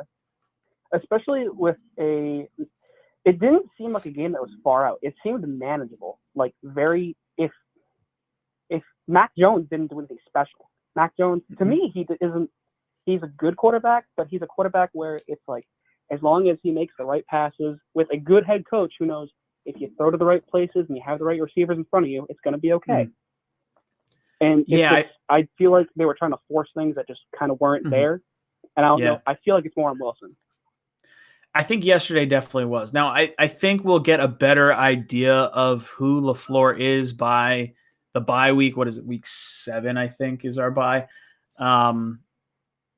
I think at that point, if you're still seeing, really head-scratching play calls or, consistent mistakes by Wilson, then I think, there's a big problem and you got to kind of straighten that out quick, because you want to see him develop and you don't want to see the same mistakes week in and week out. I got to remember too, LaFleur is a rookie offensive coordinator, so you have to give him a little time to kind of learn all that, I guess. Learn his personnel, learn what they're good at, learn who Zach feels comfortable with. I think it's tough from an overall team perspective to really pin it anywhere right now. I would say I was hoping for more out of LaFleur. I don't know. It's tough for me because I think yesterday was so much on Wilson that it's tough for me to criticize LaFleur too much for yesterday. All right. So do you think there's things they could have done better yesterday that LaFleur could have helped Wilson out with? That's, I guess, the question, right? Well, yes and no. I think that there was a lot of third and short opportunities that just weren't taken, or you would have you'd see him throw over and he's going in not man coverage, just straight coverage. It's like that's not a passable or a catchable throw. And you'd see people behind. It's like, sure, they're behind the line of scrimmage, but it's like, but they're going to get there. You got to kind of have faith in your receivers. Yeah, but you also got to put the ball in the right spot too, right? So Wilson throwing that last interception, not even remotely close. It's not like the offensive, I don't even know who was on that side, if it was Moore or whatever. It was didn't even give him an opportunity to fight for the ball. It was just it was right to, was it J.C. Jackson? Was he the one that got the last one? He had 2 interceptions yesterday, I think, right? So, yeah, I think it was him. Man, it just, I don't know. It's tough for me to get an accurate grade on what happened yesterday. But I will say this, I'm happy with where the rest of the team looked, because I thought after week 1 we were going to see a very, very bad offensive line, a very bad running game, And it seems like we turned that around, and it really was not the issues that we thought we might have been plagued by all season. Yeah. I also think I saw on PFF, apparently I might be wrong on this, but I saw that the Jets are ranked as the 13th defense in the league, which I know it's only week 2, but like, sure. Carl Lawson's not here, and Sheldon Rankins is out, and who else is out for the defense? Ashton Davis is out right now. LaMarcus Joyner's out right now. Vinny Curry. I gotta Jared say, Davis. They're looking almost elite. I don't want to jump the gun on that, but they're looking for not having a lot of the key players. They're looking pretty dang hefty, like pretty good at stopping the run. Yeah, I think elite's probably a little strong of a word, but I'm right there with you. I think they're looking way better than I thought they were going to, especially this young secondary. If there's one bright spot right now for something that I really like, I consider the offensive line. I thought they were going to be improved this year. The secondary, I didn't give them a chance at all. And I am pleasantly surprised with everything that we've gotten out of the secondary to this point, just 2 games into the season. I'd say even the corners have looked pretty good. And that was a big question mark going into the season. That was one of the things that I thought we should have done a little bit more in the draft. But then again, there's always next year. But I thought that was something that was a little bit slacked on. But I got to say the corners actually not, I wouldn't use the word elite at all, but they're not bad. Yeah, I would say that they are exceeding expectations because I was on board with, going cornerback high. I would have gone, maybe 2nd round, 3rd round, something like that. And we really waited until would it be the 5th round, I guess, to start getting guys. And they wound up being like safety, linebacker, hybrid. So you're really talking like 6th round, 7th round, like really late in the game to start adding young secondary pieces. So for them to be at this good at this point in the season, because corner is a really tough position to play, especially slot corner. So the stuff you're getting out of, MC2, very encouraging. Yeah. Oh, what would you say about Mims? Because I don't think I've heard anything from you yet about Mims. Dude, I'm so perplexed on Mims. It pisses me off beyond belief that the Jets can't find a way to get a 6'3", 4'3" speed receiver into the game. Like, that is a physical talent that you should at least be scripting some plays to get this guy the ball. Call it 5 times a game. Just 5 plays where maybe he's just the first look. It may not be like, I don't know. If you don't want to have him on the field all the time, that's fine. But I think he's good enough from a pure talent perspective that we are just shooting ourselves in the foot by not letting this guy have a shot at the starting lineup. Because you can't tell me that Jeff Smith is better. You can't tell me that, I like 𝐗-𝐿. I have nothing wrong with 𝐗-𝐿. But for a 2nd-round wide receiver that's supposed to be like the core of your team moving forward, you should be trying to get this guy as many reps as possible and trying to get him to learn on the fly. And if you can't figure it out, like, this is where I put some blame on the floor. Like, you got to find a way to get some of your best athletes on the field. And if Mims isn't that, man, that does not bode well for Mims's future with this team or the drafting from that 2020 draft class from Joe Douglas. Yeah, I got to say, I really like Joe Douglas. I have nothing wrong with Joe Douglas. I've noticed a couple things, but then again, what are we, 3 years into his tenure? We're two off seasons in. It's like this is his 3rd season, but he came in like end of June, beginning of July after the free agents and the draft was all done his first year. So I consider it like 2 years. The first year was more of like a learning, like what's going on with the team kind of year. Well, yeah, they hired him after Gase, right? Yeah, Gase was hired in like, what was that, January or February of that year. And then Douglas was hired after the draft, June, July, somewhere in that area. I don't know. I'm just brother. Listen, I'm going to get to some more callers. Brother. I really appreciate the call and all the insight. All right. See you. Take it easy. Boom! You have been ejected from the cockpit. I got to figure out how to do the chicken. I got to sit down and figure that out. Maybe in the next week or so. Call from Nick. Nick, what's good, dude? Welcome to the cockpit. Ryan, what's going on, man? I'm upset. I don't know Oh, about dude, you. me too. You took the words right out of my mouth. Man, Yeah, dude, I'm disappointed. Upset and disappointed. Those are the two words I would be using for this entire Monday for me. Yeah, dude, like honestly, like this year, I knew that we weren't going to the Super Bowl. I knew we weren't winning 12, 13 games. But the thing that's driving me nuts is like we're not really seeing that much improvement from Salah's coaching staff to Gase's coaching staff. I feel like a lot of the stuff we're seeing in the game, like the clock management, the play calling, the QB play, it's really not that different what we saw with Gase, and that to me is just demoralizing. Like I really wanted to see like an energized offense, a lot of motion, hopefully a better quarterback. Like it's just, I know it's only week 2, but to me, there's just not a lot of. How do I explain this? Like moving forward in terms of the offense and like the coaching staff, like everything just seems kind of more the same. I don't know about you. I think I don't want to say it feels more of the same. I would say disappointing wise, yeah, that feels pretty similar to what we've got in the last few years. But I'll say this: going from week 1 into halftime and then out of the halftime, you saw the halftime adjustments. Like that was encouraging. That's something we never really got out of Adam Gase.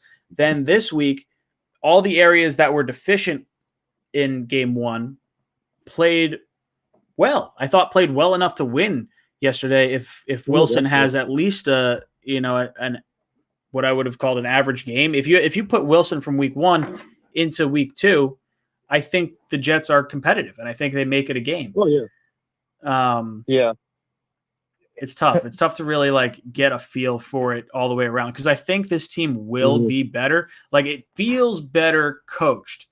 But when you have all these rookie, first-time head coach in Salah, first-time offensive coordinator in LaFleur, combined with all the young players that are on the team in general, like you're going to have these growing pains and you're going to have these issues and hiccups. But man, it sucked. The first time I got to see Wilson like live was a 4 interception game. Dude, I didn't even buy his jersey. Come on. I couldn't have jinxed it. That's why I don't buy rookie jersey because if you do, it's bad luck.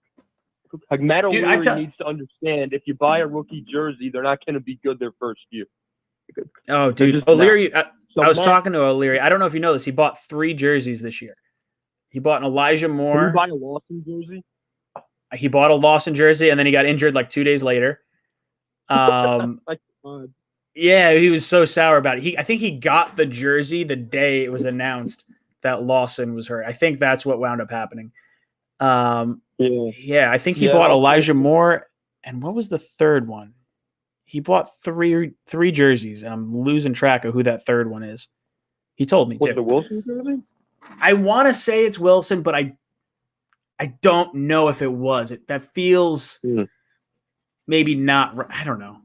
Maybe it was Wilson. Could have been Wilson. Yeah, dude. The thing with the Zach Wilson booze,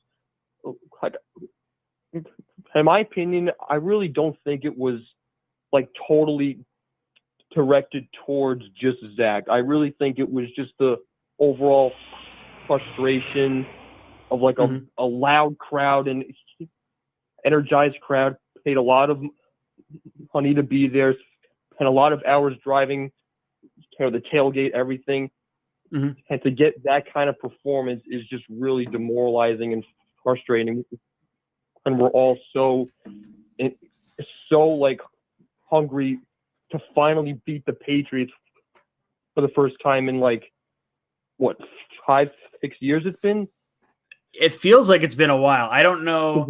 I think the last time that mother trucker master at work that I had on Friday, Jets haven't beat the Patriots since the iPhone 6, I think is the running joke. Yeah. I was like, man. Yeah, come like on, it was dude. just the overall like frustration of kind of seeing the same shit we've seen the last 10 years. I'm not saying it's going to be that for the entire of Kalo's tenure here, but like it's really this never-ending cycle of just a losing season, looking forward to the draft in October and November, not competing for a playoff spot in December. Like, it's just really frustrating. It's a very repetitive year after year, I feel like.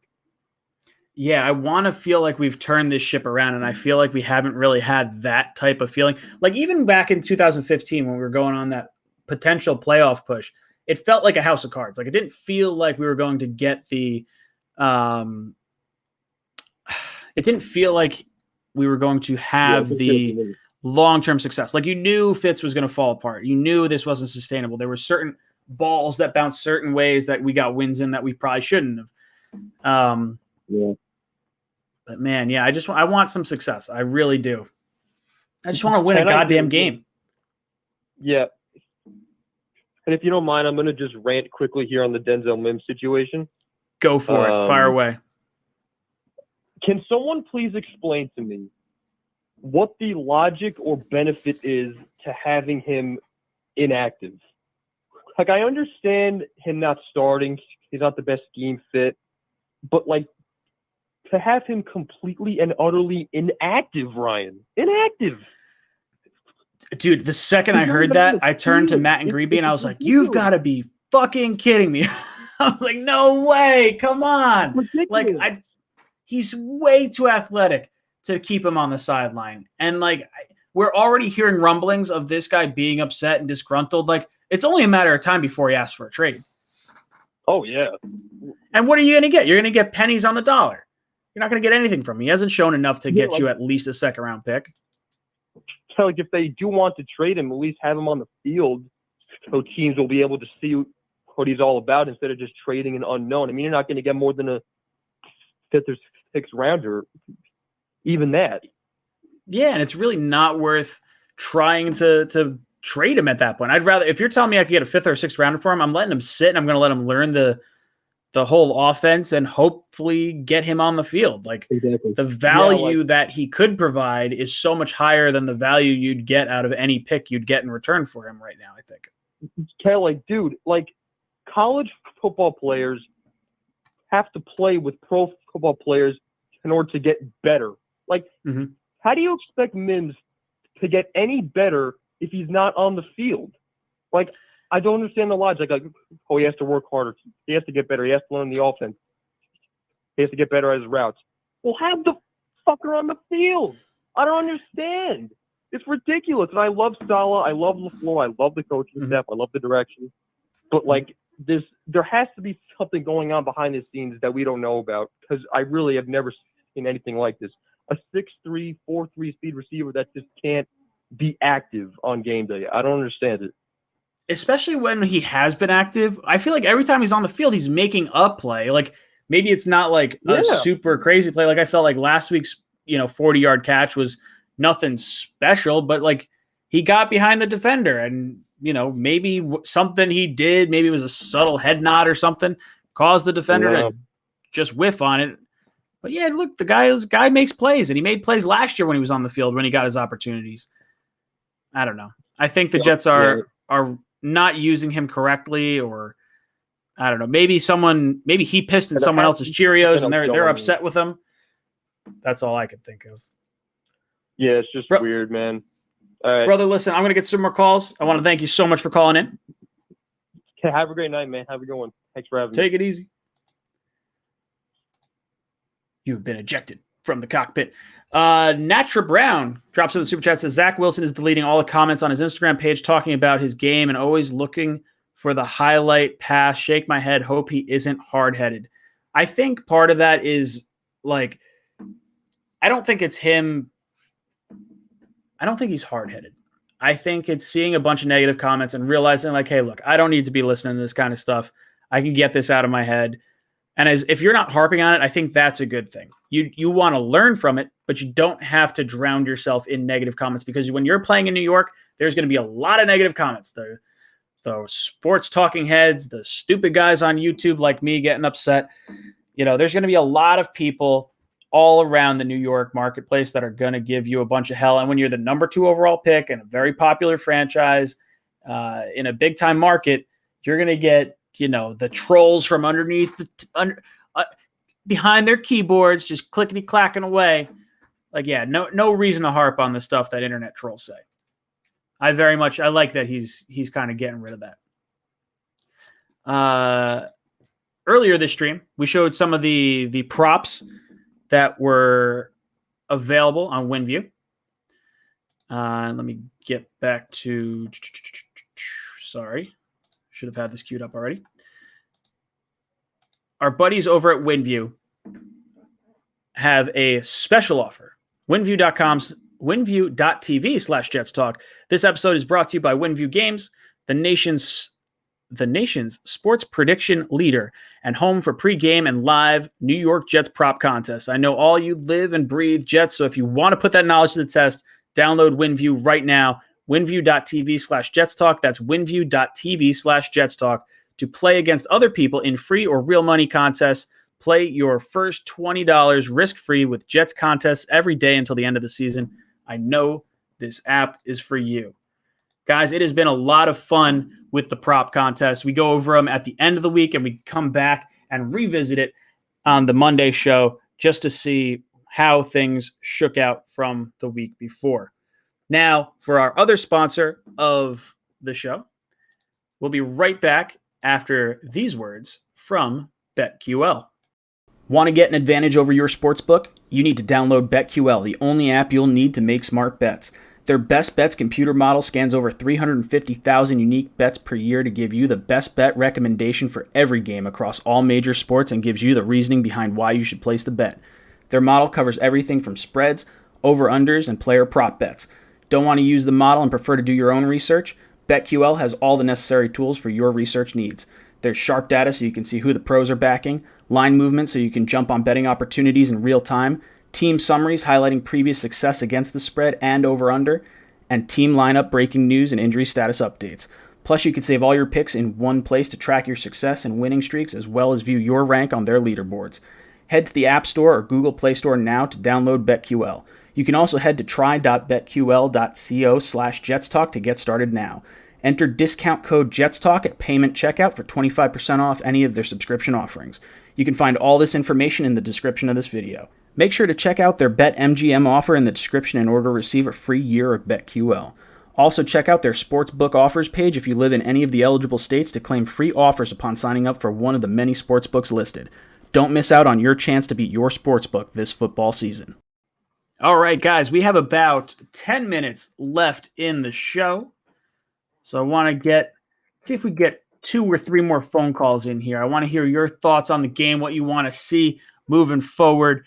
And then we will say goodnight, and I will see you tomorrow for our Talking Jets panel at 8 o'clock. So make sure you drop in a call. Talk to me. I love hearing from you guys. It's nice to finally do the call-in show again. Call from Vinny. Hey. Vinny, what's good, brother? How you doing tonight? What's up? How are you doing? I'm trying to hang in there. It feels better a day out. Like I didn't do my post game yesterday because I was going to be spitting nails and a little too banged up. And I was like, you know what? The game was brutal. I'm sorry I didn't meet you guys. I was with my cousin. He just wanted to go straight to his seat. That is all right, dude. I'm sure we'll be at other games. I know I'm going to the Bengal game this year. I'll probably wind up going to the Eagles game. I think I'm keeping it to one game a year right now. Don't have the finances for more than that. Oh, sure. You probably don't even have the heart to see our poor Jets get their hearts ripped out again. Like that isn't that like the worst? You go there, you spend a bunch of money, and you're like, I just want to see a good competitive game. And like 2 passes into the game on the Jets side, it's like, oh, here's a good old kick to the balls. Not even that. It's like my first Jets game in, they already get screwed by bad officiating. Oh man, dude, that killed me that wasn't a fumble. I'm like, what the? Not even on the ground. It's like, what in what bizarro universe is that not a fumble?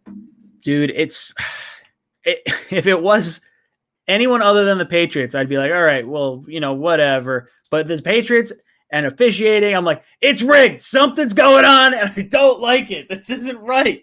Like, it's our first game in the stadium in a year and a half. I'm sitting next to a fan, like, sitting next to an older fan. He's like, immediately just not this fucking Belichick at work again.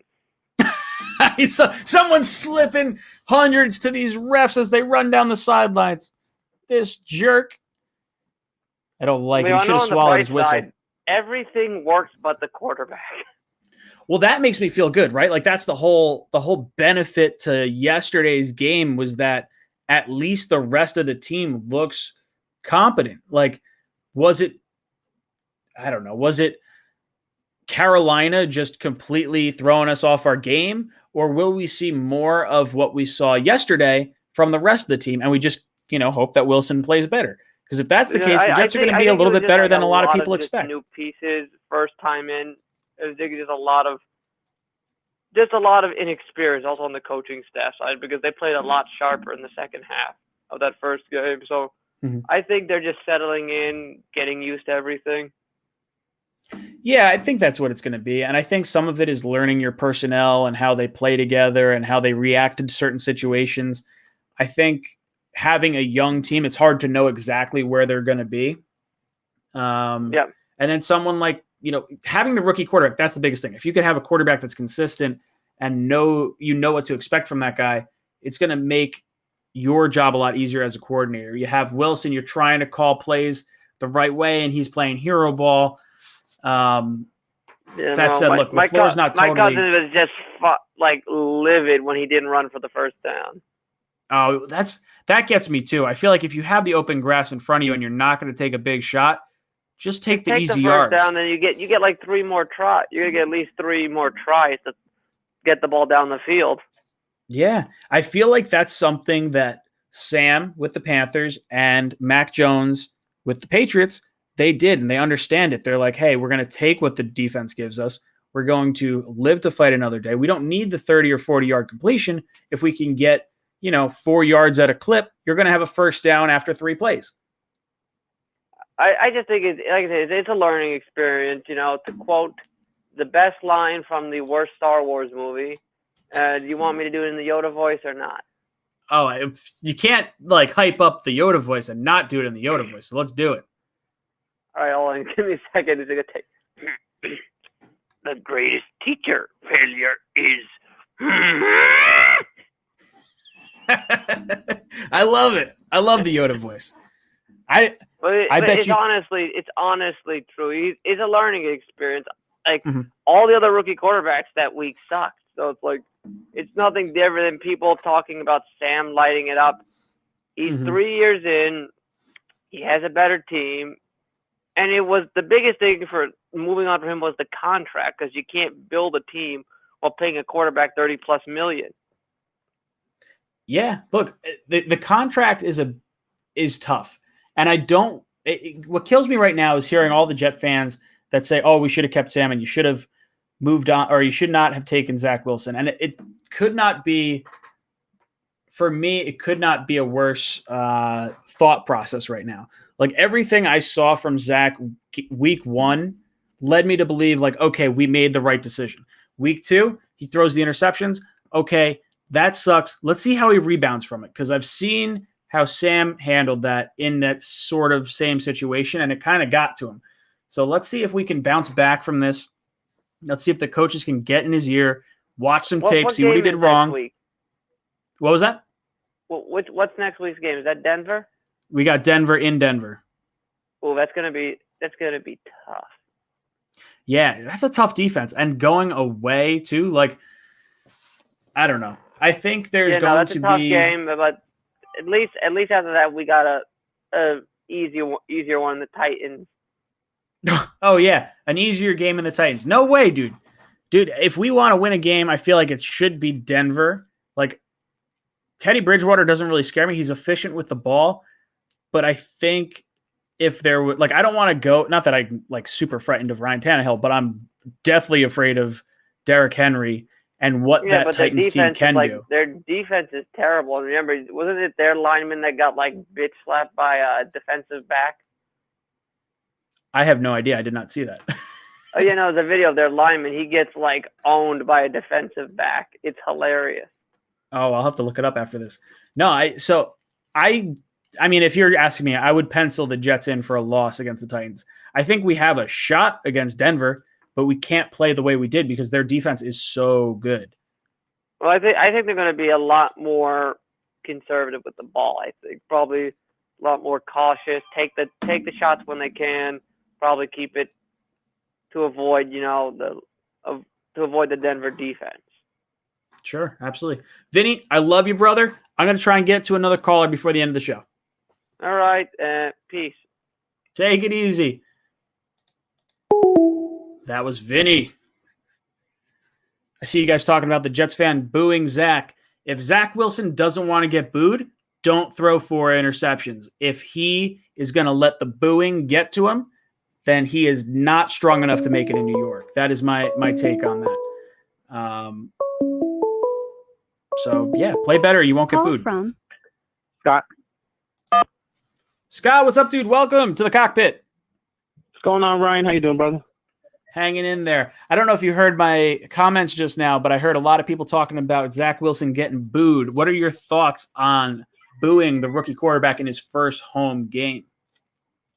I mean, he wasn't fazed by it, so it is what it is. I heard like Connor Hughes was talking about today. He the way it seems, and I think it was a good way to sum it up. It's more of a, man, this is 10 years of losing. You know what I mean? Besides like 15. So there's a lot of frustration, and it's a lot of like, hey, we're rebuilding. You're getting promised this, and this is one. It wasn't Gase, where everyone from the jump was like, hell no, that ain't gonna work. This is Saleh and like Douglas and Zach, and everyone would like hyped it up. And from what I hear, like MetLife was rocking. You know what I mean? Oh, dude. So the energy, like pre-game and going into the stadium, was like electric, and we were just waiting to all go off, and then to have that happen, it just like it just gets deflated. You know, I think it's reasonable. I don't think it's much on like booing directly, like, oh, we're done with Zach, as much as like, well, that sucked. You know what I mean? And like he even said, well, they should be. So if he's not fazed, then it is what it is. You know, that's my take on that, at least. I feel like the booing of Zach Wilson is purely because he threw the 4 picks, and it is definitely on him, but it's the pent-up frustration that Jet fans have felt for the last 10 years of losing. Like, we're sick of losing. Maybe our expectations were too high of Wilson, and maybe they were too high of this coaching staff right off the bat. We know this is a rebuilding team. We only won 2 games last year. So let's let them mature. Let's figure it out. Let's try to get a little bit better each week. Like, yeah, there was regression from Wilson this week compared to the end of last week's game, but the rest of the team got better. And that is something that I think is a positive for us to look forward to, even though it's been a little doom and gloom. Yeah, 100%. I mean, the kids are his second game. And, honestly, like, you could see it, like, just where, like, in his dropbacks, little details, like footwork and stuff like that. He's still working out. And also, like, I think we'll be fine. Like you said, the rest of the team look good. Like, even coming into Denver, I have a lot of confidence in this road game, personally. Like, Teddy Bridgewater, the way our defense is looking, like, I feel like we could hold them to a manageable amount of points where, if the run game is consistent, I know it's going to be tough with you got Chubb and Miller off the edge, but, I mean, if our run game could, equal to production as last week and Zach just cleans it up a little bit, I actually like our chances this week. I still think this team is going to be better than, what we showed, for sure. Yeah, I think the running game, if we could have the formula we had in this game, like running the ball and have control without the turnovers, I think you stand a chance. If you turn the ball over 4 times, the Jets are not a team that's equipped. And honestly, any team that turns the ball over 4 times, you're not really projected to win anything. I think the fact that the Jets kept it as close as they did with the 4 turnovers is, kind of impressive, at least. Oh, 100%. And, I think the offense, we're the youngest team in the league right now, and especially on offense. We're starting 3 rookies, and at 4 if you're going to throw Carter in there, you know what I mean? So just let it grow a little bit. LaFleur's still learning too. Like, it's tough going up against the Patriots. Like, Zach's coming out right away and just like ripping it, trying to get chunk plays right off the bat. Like, some of these games, it's the NFL, like, you got to win dirty. You know what I mean? So he'll learn. This is in my opinion, it's the most talented, thrower of the ball we've had, and who knows how long, you know what I mean? So I think we'll be all right. Just it's a process, it's going to take a little bit of time, but he's got the goods, and I think he's got the right head on his shoulder. And we got explosive players now, more Davis will bounce back. We'll be all right. Yeah, I feel like there's a lot more encouraging things that I saw overall. Like I can brush off the rookie mistakes. Like he can figure out those rookie issues. Hopefully, I mean, you don't want to see it be like a consistent thing, but it seems like he's going to figure that out. And with the offense and the defenses, like the units that we were concerned about last week, playing better, it gives me that little bit of hope, and it gives me a little bit to hang my hat on in a game that felt like there wasn't too much to hang your hat on. Yeah, I definitely was disappointed, man. I was I was on a streaming site, and it went down in the middle of our first defensive stand after we got what should have been a fumble. And when I finally got it back up, it was like New England was scoring, and it was like 1 minute left in the first quarter. I was like, man, that was a long drive. And then I heard like, oh, Zach with a pick. I was like, we got the ball. When did we get the ball? It happened too fast. A frustrating day. Oh, for sure. But it's a long season. It's a long season. You know, we got an extra week and everything. So we just keep your heads up, guys. We'll be all right. I love it, dude. Brother, thank you so much for calling in. I'm going to head out of here. Guys, it has been a lot of fun. I really look forward to this every week. I look forward to the talking with the Jets X Factor guys, whether it be Blewett, Nania, Sabo. They always have some really good insight. Tomorrow, I'll be back with the Talking Jets panel. Myself, O'Leary, and Greenbean will talk about what it was like meeting everyone down at the stadium, getting together for the first time. I don't know if you guys know this. Greenbean, Matt, and I had never met in person before. Matt and I have met. Greenbean and I have met. But the three of us have not been together at all, and it was a lot of fun, and we'll get into it a little bit tomorrow with everyone we got to see. But, guys, that is going to be our show for tonight. And it's been a lot of fun. I had fun hanging out with you. I like hearing your voices. I like you staying a little bit more positive than I think I was. This was a therapy session. We'll have therapy tomorrow, too, 8 o'clock to 10 o'clock for our Talking Jets panel. Boys, my name is Ryan. Drop a like on this video as you head out. I've been your pilot. This is Jets Talk, signing off. JETS!